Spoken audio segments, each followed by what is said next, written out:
Hi everyone. We have with us Mr. Niko Warbanoff. He is a CEO of DV International Operations and DV E.C.O Group. Sir, thank you so much for the opportunity to interact with you. And you have a very long standing career in rail transportation. How has your role as a CEO of DV International Operational and DV E.C.O Group influenced your leadership approach in the railway industry? Well, first of all, thanks a lot for the opportunity to meet each other and also everybody who's listening in the moment. I'm very happy to welcome you here in Duhai Depot and in our RTS project. And I mean, the last 15 years I was very active in the railway industry, that's correct. And I have been working really globally and learned a lot about the different countries, regions and the different railway systems being established there, and was very happy also to be able to contribute in each project to the success of the projects. Great. DBIO has a global footprint in managing rail transport operations. What potential do you foresee in the Indian market? I mean, the Indian market, actually, if I look back into the last 15 years, we have been here active also with engineering projects as general consultant, PMC projects in the different railway systems, metro systems, but also in the dedicated freight corridor, for example. And that was one part of the foundation of our activities as DB overall in India. And of course, when signing the contract in 2022, we started to enter the O&M market. So operating, maintaining the RTS system is for us a start on the Indian subcontinent. And I'm looking forward also to expand our business in the future. Okay. Could you share the key highlights of DVIO's involvement in Delhi-Meerut RRTS projects, and what were the major challenges encountered during the preparation phase? Well, of course, you have with every project challenges. That's quite natural. But I have to say, I remember quite well signing the contract July 1st in 2022. And 2 weeks later, we had the first 150 employees on board in DB-RTS. So starting a railway operation company from scratch is really a challenge by itself. But I think we've done a very, very good job. I'm extremely proud about our team and what has been built up. So that is certainly something we were able to manage here. And now with more than 700 people, we are daily operating. Wow. And it's running very, very well with a high customer satisfaction, high availability, punctuality, 99%, just to name one KPI. So we are really proud about what we have been building up so far. And just lately, January 5th was important because that was the inauguration of stage 3A. And during the course of this year, the complete corridor will be then in operations. Okay. The RRTS feature ETCS level 2 or hybrid level 3 and LTE based communication. How will this technology impact rail operation in India and globally? I mean, it's the latest technology which is being applied here. And we fully support that. And of course, ETCS is the future overall in railway. And so far, we are very happy that this is also being applied here and that we can benefit from that as well. Right. So you have mentioned that the technology used in RRTS will also be implementing in Germany. And what specific lessons or innovations from this project can benefit German rail modernization efforts?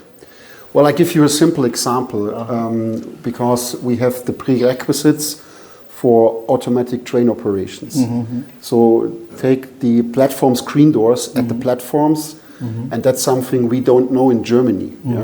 And we have also here in the Duhai depot a lab where we can train and qualify the staff for operating the platform screen doors, also to go through emergency cases and stuff like that. So that's certainly something where we are able to learn from. And if you want, Deutsche Bahn DB is a big organization, but the only platform screen door lab which we have is here in Delhi. Okay.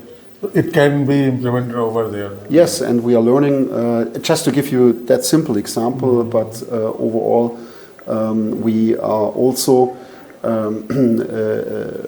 eager to have train operators being qualified here, also learning the German language. Really great.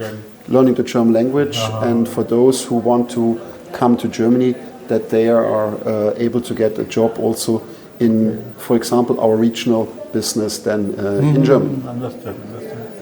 So I think with that you can see that the cooperation goes far beyond just doing the operation maintenance here. It's a true partnership which we are establishing. Okay, that will really a good opportunity for our people, I would say. Thank you.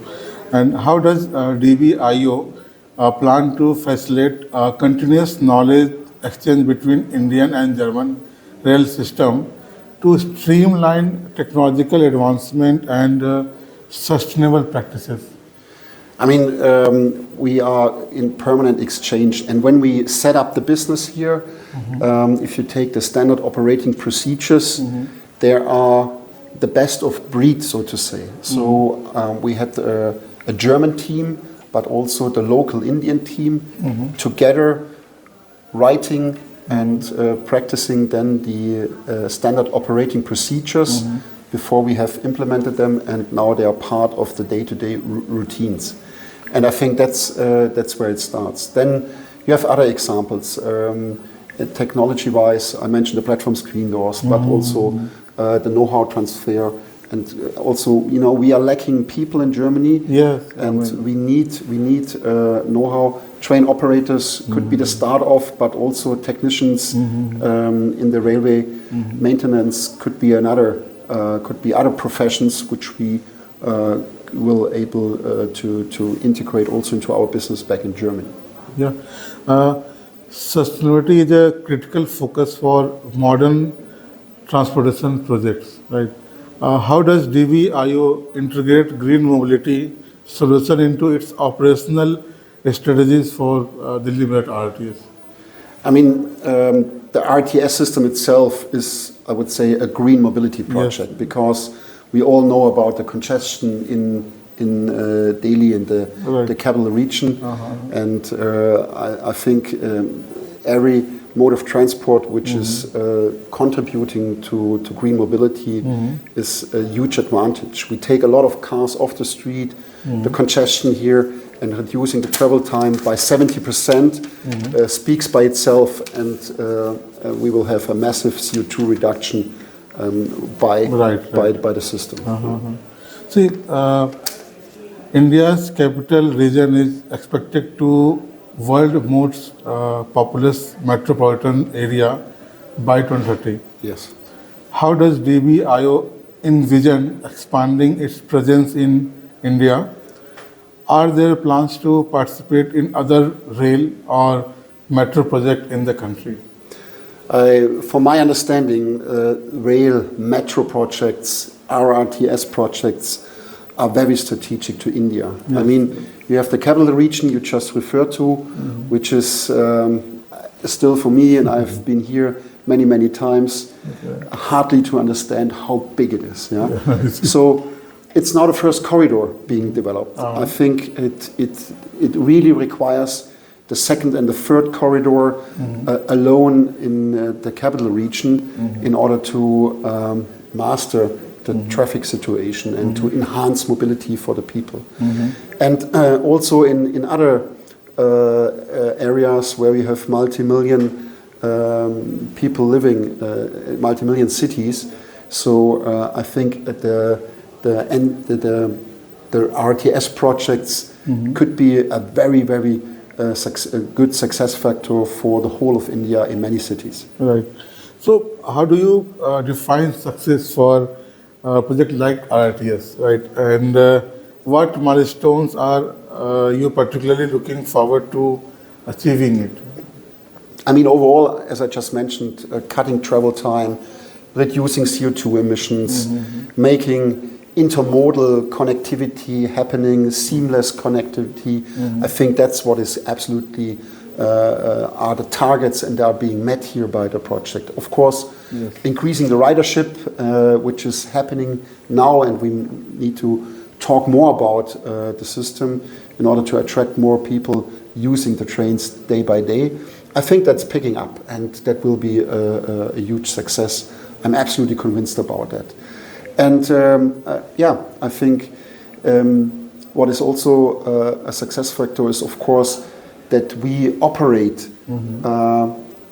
very punctual, which we do, that we have clean stations, which we have today, that we have that we have that is safe, you know, from a railway perspective, but also for passengers, for women, for disabled people, that they can easily access the stations and the trains.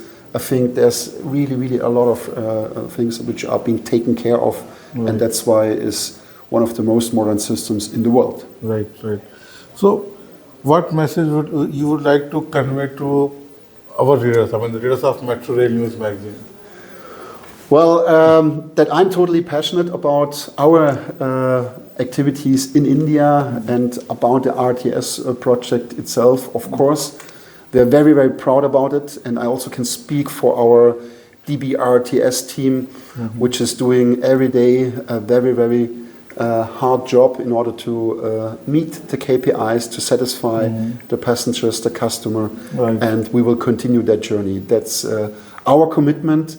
And of course, we are also happy to expand our business further in India, in other RTS or metro projects, of course, as well. And that's what I'm looking forward to. Perfect. Thank you so much for the time, the opportunity as well. Thanks a lot, Narendra. Thanks.